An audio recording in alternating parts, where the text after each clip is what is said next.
प्रधानमंत्री ने अनुराग ठाकुर की स्पीच को एंडोर्स किया है कल और कहा है कि बहुत अच्छी स्पीच है और कहा सबको सुनना चाहिए। मेरी क्या जवाब देंगे? डर्टी पॉलिटिक्स का राज खोल दिया है।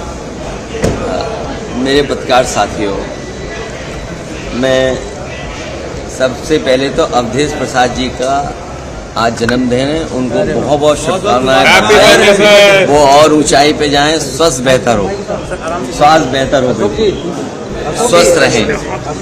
देखिए, ये जाति का सवाल कोई नया नहीं है। जाति का सवाल बहुत पुराना है। मैं उन बातों में नहीं जाना चाहता हूं।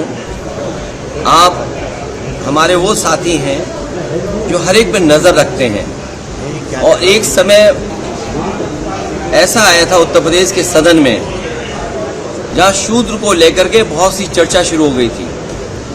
और मुझे याद है कि मैं जब मंदिर के दर्शन करने गया तो कुछ ऐसी ताकतें हैं समाज में, वो नहीं चाहते थे कि मैं हवन पूजन करूं। मैं आपसे कहूंगा साथियों कि वो जानने की कोशिश आप करना कि वो कौन सी ताकतें हैं समाज की जो किसी को पूजा पाठ के लिए, हवन के लिए उस समय रोक रही थी। और वो दिन मैं भूल नहीं सकता हूं जिस दिन मुख्यमंत्री आवास को गंगा जल, मुझे कोई आज समझा दे, कोई जागरूक समझदार इंसान मुझे ये समझा दे कि किसी मुख्यमंत्री के घर को गंगा जल से कैसे साफ किया जा सकता है। मैंने लोकसभा के चुनाव में मैनपुरी में देखा कि बहुत सारे लोगों ने प्रतिमा को धोया था।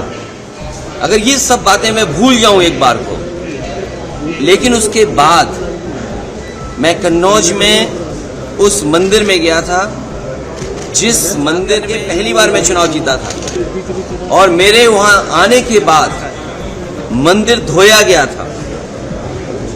सोचिए, आप कल्पना कर सकते हो, जब आप चंद्रमा में जाना चाहते हैं, इलेक्ट्रॉन्स की बात कर रहे हो, डिजिटल इंडिया की बात हो रही हो, विश्व गुरु, अमृतकाल, विकसित भारत, और आप गंगा जल से धोएंगे मंदिर को। सवाल अगर ये हट जाए एक बार को, और जो सदन का सवाल है, क्या बीजेपी, कांग्रेस पार्टी के नेता या किसी भी व्यक्ति की जात पूछ सकती है? हम और आप लोग कभी व्यवहारिक मजाक करते हैं तो उसमें चलो एक बार को कोई बात मजाक में चली जाए, लेकिन सदन में जो शब्द का इस्तेमाल हुआ था, मुझे तो ये लगता है अनुराग ठाकुर जी को 99 बार गाली खा करके आओ आप सदन में, तब आप मंत्री बनोगे। और जाति का सवाल जिसको जानना है, बाबा साहब भीमराव अम्बेडकर जी की किताब एनिमिलेशन ऑफ कास्ट, एनिमिलेशन ऑफ कास्ट जरूर पढ़नी चाहिए। अगर कोई इस सदन में, और जिस विचारधारा से हम लोग जुड़े हैं, नेताजी जुड़े रहे, डॉक्टर राममनोहर लोहिया जी की विचारधारा को लेकर के जा रहे हैं, उन्होंने जाति तोड़ो की बात कही थी। इनके पास अगर कोई व्यवस्था हो जिससे जाति तोड़ी जा सके, बीजेपी के लोग बताएं। जाति तोड़ो आंदोलन जो डॉक्टर राममनोहर लोहिया जी ने चलाया था और समाज में एक परिवर्तन लाने की कोशिश की थी, क्या जाति तोड़ो आंदोलन का उनके पास कोई दूसरा है विकल्प? और फिर जिसको जाति को लेकर के शिकायत और दिक्कत और परेशानी हो, उसे आज ही किताब खरीद लेनी चाहिए मंडल कमीशन की, और उसकी प्रस्तावना पढ़नी चाहिए। और प्रस्तावना के साथ साथ हमारे संविधान की प्रस्तावना भी पढ़नी चाहिए, जिसमें सोशलिस्ट कंट्री की बात कही है, जिसमें गैर बराबरी खत्म करने का रास्ता दिखाया गया है। और जाति के आधार पे ही आपको आरक्षण क्यों दिया है? आरक्षण इसीलिए दिया है कि हम जाति के आधार पर हम गरीब हैं। तो अगर ये मांग हो रही है कि जाति जनगणना हो तो कोई गलत नहीं है।